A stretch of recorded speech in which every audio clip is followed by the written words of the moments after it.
भारत ने पहलगाम में हुए आतंकी हमले के बाद पाकिस्तान के साथ सिंधु जल संधि 1960 के समझौते को स्थगित करने का निर्णय लिया है। भारत ने साफ कहा है कि इस हमले के पीछे पाकिस्तान का हाथ है और अब वह पाकिस्तान के साथ कोई संबंध नहीं रखना चाहता है।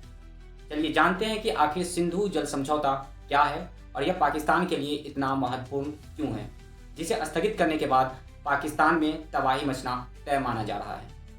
ब्रिटिश राज्य के दौरान ही दक्षिणी पंजाब में सिंधु नदी घाटी पर बड़ी नहर का निर्माण कराया गया था। उस इलाके को इसका इतना लाभ मिला कि बाद में वह दक्षिणी एशिया का एक प्रमुख कृषि क्षेत्र बन गया। भारत और पाकिस्तान के बीच बंटवारे के दौरान जब पंजाब को विभाजित किया गया तो इसका पूर्वी भाग भारत के पास और पश्चिमी भाग पाकिस्तान के पास चला गया। बंटवारे के दौरान ही सिंधु नदी घाटी और इसकी विशाल नहरों को भी विभाजित कर दिया गया, लेकिन इससे होकर मिलने वाले पानी के लिए पाकिस्तान पूरी तरह भारत पर निर्भर था। पानी के बहाव को बनाए रखने के उद्देश्य से पूर्व और पश्चिमी पंजाब के चीफ इंजीनियरों के बीच 20 सितंबर 1947 को एक समझौता हुआ। इसके तहत बंटवारे से पहले तय किया गया कि पानी का निश्चित हिस्सा भारत को 31 मार्च 1948 तक पाकिस्तान को देते रहना होगा। 1 अप्रैल 1948 को जब समझौता लागू नहीं रहा तो भारत ने 2 प्रमुख नहरों का पानी रोक दिया, जिससे पाकिस्तान पंजाब की 17 लाख एकड़ जमीन पर हालात खराब हो गए। साथ ही पाकिस्तान में कई अन्य दिक्कतें शुरू हो गई। उसके बाद एक समझौते के तहत पानी की आपूर्ति शुरू हुई। 1949 में एक अमेरिकी विशेषज्ञ डेविड लिलीएंथल ने इस समस्या को राजनीतिक स्तर से हटाकर टेक्निकल और व्यापारिक स्तर पर सुलझाने की सलाह दी। लिलीएंथल ने विश्व बैंक से मदद लेने की सिफारिश भी की थी। उसके बाद सितंबर 1951 में विश्व बैंक के अध्यक्ष यूजीन रॉबर्ट ब्लैक ने मध्यस्थता कराना स्वीकार किया। करीब 10 साल तक बैठकों का दौर चलता रहा और वर्षों तक बातचीत चलने के बाद 19 सितंबर 1960 को भारत और पाकिस्तान के बीच जल पर समझौता हुआ। इसे ही 1960 का इंडस वाटर ट्रीटी कहते हैं। इस संधि पर भारत के तत्कालीन प्रधानमंत्री जवाहरलाल नेहरू और पाकिस्तान के तत्कालीन राष्ट्रपति आयूब खान के दस्तखत किए थे।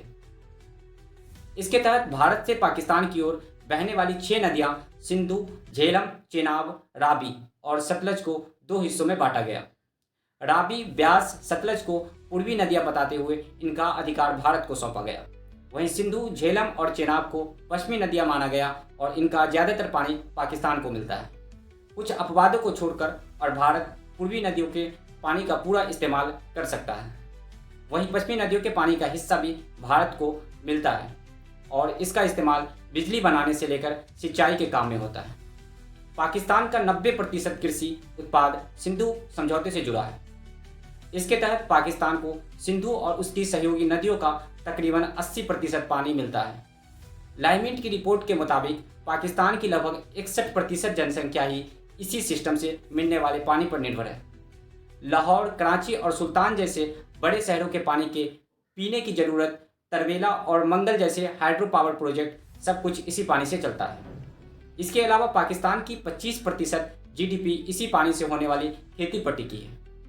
इंडस वाटर ट्रीटी दोनों देशों के बीच एक अस्थायी समझौता है और यह युद्ध के दौरान भी बरकरार रहता है। यही वजह है कि इस समझौते के साथ बाद भी दोनों देशों के बीच 3 जंग होने के दौरान भी बरकरार रखा गया। 1965, 71 और 99 की लड़ाई, मुंबई, पठानकोट और पुलवामा हुए आतंकी हमले के बाद भी इस समझौते को रद्द करने की मांग उठी थी, लेकिन सरकारों ने मानवीय पहलुओं को ध्यान में रखते हुए एक्शन नहीं लिया। लेकिन अब इसे स्थगित कर दिया गया है और इससे पाकिस्तान की चिंताएं बढ़ना लाजमी है। साथ ही पाकिस्तान को कई समस्याओं का सामना करना पड़ सकता है। अगर भारत सिंधु नदी समझौते के तहत जो डैम बने हैं वहां पर पानी को पूरी तरह रोक देता है तो इस बात से इनकार नहीं किया जा सकता कि इन्हीं 2-3 महीनों के अंदर पाकिस्तान का जो सबसे बड़ा सूबा पंजाब है, सिंध है, वहाँ पर पानी की जो बड़ी किल्लत होगी, न सिर्फ सिंचाई के लिए बल्कि पानी पीने के लिए, साथ ही पाकिस्तान में इंडस्ट्रियाँ चल रही है उसमें भी पानी की किल्लत होगी। आज के लिए बस इतना ही। बने रहिए द अनवील इंडिया के साथ। सलाम, मैं मोहम्मद इरशाद।